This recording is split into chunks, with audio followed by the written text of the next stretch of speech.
अतिदुर्गम भागातील हातरुण उपआरोग्य केंद्रातील डॉक्टरना दरवाजा न उघडल्यानं महिलेची थंडीत खुल्या मैदानात प्रस्तुती। चिखलदरा तालुक्यातील अतिदुर्गम गाव सेमाडोह आरोग्य केंद्रापासून 25 किलोमीटर अंतरावर हतूर गाव आहे। या गावात उपआरोग्य केंद्र असून या ठिकाणी 2 कार्यरत डॉक्टर व सिस्टर कर्तव्यावर आहेत। परंतु लाजिरवाणी घटना अशी आहे की या उपकेंद्रापासून 5 किलोमीटर अंतरावर खुटीदा येथील महिला रात्री 11च्या सुमारास प्रसूती वेदनेने तळमळत होती। गावात आशा वर्कर सुट्टीवर होत्या। आशा वर्करच्या नातेवाईकांच्या मदतीने गरोदर मातेला शासकीय वाहनाच्या चालकाने तिला हतरूण उपआरोग्य केंद्रात उपचाराकरता रात्री 11 वाजता दाखल केलं होतं। परंतु येथील डॉक्टर हे झोपेत असल्याने दवाखान्यातील बंद दरवाजा ठोकून ही डॉक्टरला जाग आली नसल्याने गरोदर मुलीची दवाखान्याच्या कॅम्प परिसरात उघड्यावर प्रसूती झाली। तिला मूल झाल्यानंतर सोबत असलेले आशा वर्कर यांच्या नातेवाईकांनी तिला रात्री थंडीत पुन्हा औषधोपचार न करता परत आपल्या गावी वाहनानं आपल्या गावी खुटीदा इथं रात्री परत नेले। याबाबतची माहिती दुसऱ्या दिवशी गावकऱ्यांना समजली। आरोग्य विभागाच्या आरोग्य केंद्रातील कर्मचाऱ्यांचा गलथान कारभार रस्त्यावर आला। सामाजिक कार्यकर्ते भैयालाल मावस्कर यांनी दवाखान्यात भेट देऊन डॉक्टर सोबत चर्चा केली। तेव्हा डॉक्टरांनी सांगितलं की सदरहून महिला ही दवाखान्यात उपचाराकरता आलीच नाही। ॲम्ब्युलन्स पायलट यांच्यासमोर दवाखान्यातील खुल्या जागेवर डिलिव्हरी होऊनही चक्क येथील डॉक्टर व सिस्टरना आरोप नाकारले। यावरून हे सिद्ध होते की मेळघाटमध्ये आरोग्य विभागाचे 3:13 वाजलेले आहेत। याबाबतची सत्य माहिती जाणून घेण्याची आमचे संपादक प्रेमदास तायडे यांनी चिखलदरा येथे जाऊन तालुका वैद्यकीय अधिकारी यांच्याशी चर्चा केली असता मुलीची डिलिव्हरी खुल्या जागेवर झाली असं स्पष्ट झाले। वैद्यकीय अधिकारी यांनी या प्रकरणात कारवाईचे आदेश दिले असून चौकशी सुरू केली आहे। सर्व आरोग्य उपकेंद्रातील डॉक्टर सिस्टर कर्मचारी यांना अलर्ट राहण्याचा आदेश सुद्धा दिलेले आहेत। Maharashtra star news 1 chief bureau Premdas Tayde, Melghat.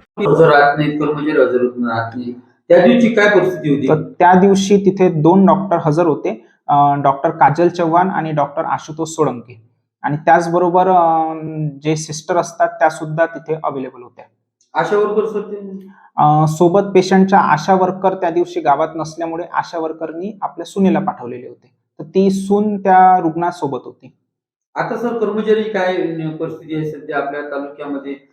जसं काही कर्मचारी कमी आहे, डॉक्टर कमी आहेत, काय तुम्हाला या आरोग्य विभागात कमतरता वाटते आणि शासनाला काय मागणी असेल तुमची? डॉक्टरची संख्या जवळपास सर्वच भरलेले पद आहेत डॉक्टरचे, आणि बाकी जे आहे समजा 1-2 कर्मचारी PSC ला कमी असतात, तर तेवढे तर राहतातच, तरी मॅक्सिमम कर्मचारी तर भरलेले आहेत। आता तुम्ही नव्यानं रुजू झाले, काय इंटर्नशिप देणारा सर्व शाळेत आपल्या दवाखान्याच्या कंपाऊंड मध्ये डिलिव्हरी झाली, याबद्दल काय सांगणार आहे तुम्ही? ही बातमी मला कॉलच्या माध्यमाद्वारे माहिती पडली कालच्या डेटमध्ये, म्हणजे 21 तारखेला। तर ही जी घटना घडलेली आहे या बाबतीत आपण पूर्ण माहिती काढली, सर्वांशी संपर्क केला आणि तात्काळ आपण कालच्याच डेटमध्ये पत्र काढून चौकशीचे तेथील वैद्यकीय अधिकारी यांना आदेश दिलेले आहेत। कोणतं सर कोणतं उपकेंद्र आहे? हे जे माता आहे हे कुटीता गावातील आहे, आणि रात्रीच्या सुमारास ती रुग्णवाहिकेद्वारे PSC येथे आलेली होती। कोणती PSC? PSC हतरू येथे रात्री जवळपास 11:30च्या दरम्यान आलेली होती। यांचे सर जिल्ह्यातील मेळघाटमध्ये चिखलदरामध्ये आरोग्य विभागाचा मोठा प्रश्न निर्माण झाला।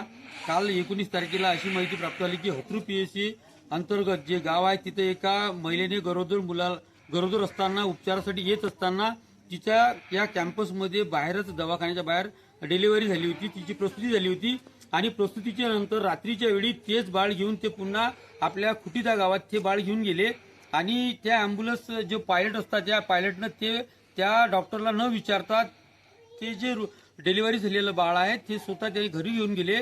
या बातमीने मोठी खळबळ माजली होती, एका वृत्तपत्राने बातमी प्रकाशित केली। यासाठी आम्ही सत्य जाणून घेण्याचा माझा प्रयत्न होता की डॉक्टर नाडे यांच्याशी माझी चर्चा झाली, तेव्हा त्यांनी असे सांगितले की त्या ठिकाणी डॉक्टर सोळंकी आणि त्या एक महिला डॉक्टर होत्या, रात्रीची वेळ असल्यामुळे पायलटने त्याला आवाज दिला नाही, आणि म्हणूनच ते डिलिव्हरी झालेले पेशंट ते पुन्हा वापस घरी घेऊन गेले। घटनेची सत्य माहिती त्यांना मिळतात, त्याच्यावर कारवाई सुद्धा होणार आहे, परंतु सत्य परिस्थिती काय आहे, आरोग्याचा प्रश्न निर्माण झालेला आहे। याच कारणावरून की मेळघाटमध्ये चाललं तरी काय असे अनेक प्रश्न या निमित्ताने उपस्थित होतात। या चिखलदरामध्ये डॉक्टरसोबत बोलताना त्याने सविस्तर माहिती आपल्याला दिली आहे। महाराष्ट्र टीव्ही स्टार न्यूजसाठी प्रतिनिधी प्रेमदास तायडे, मेळघाट.